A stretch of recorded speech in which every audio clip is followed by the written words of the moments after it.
Hi, my name is Christopher Aoun, and I'm the cinematographer of The Man Who Sold His Skin.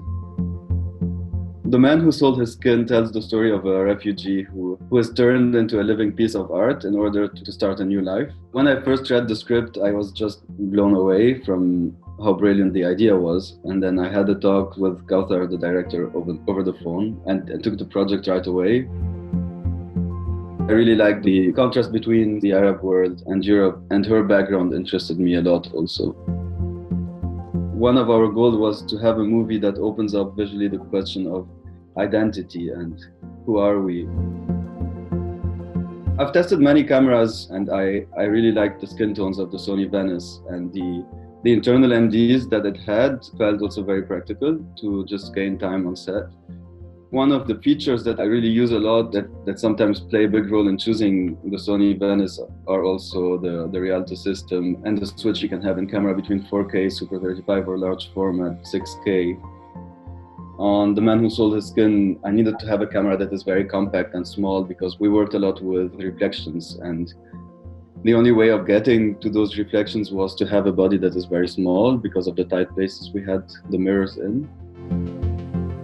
Skin was something that was like crucial to us, and how skin changes into something that doesn't belong to you anymore. We wanted to play with the distance towards skin and make it feel at some points really haptic, very organic and very, very physical. And there were times where we just wanted him to feel like an object. And I wanted to have a light that sometimes doesn't feel like it's a light that you would encounter, but that feels like a museum light. The space where the scene happens is the space where Sam is being exhibited in Brussels in the museum.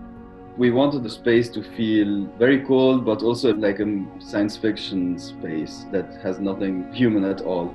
And we wanted to have that religious aspect. We couldn't get that done by a set design, so we just decided to create the space with light beams and give it an architecture that just feels impressive. The idea was to put small mirrors in a space that is black so that they disappear and you don't know where they are, but shape the light and give the space that structure that feels weird when you're in it because you don't know what the light beams are and why they are changing. It was crazy to find the level of haze that is still okay for the camera because I didn't want it to feel very hazy. And then I added a lot of LED lights to give the space a color.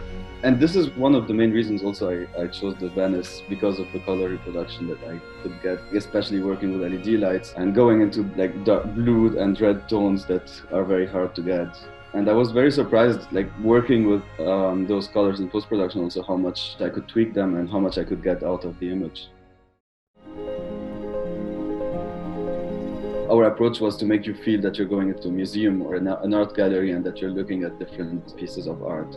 And that's why every scene has a different look. And to connect them all, I used filters that gave the film like a specific look.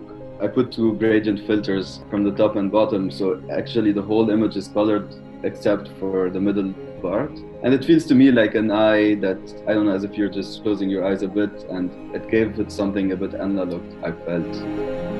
I'm very pleased that the films I did resonate so well with the audience and that they're getting international recognition.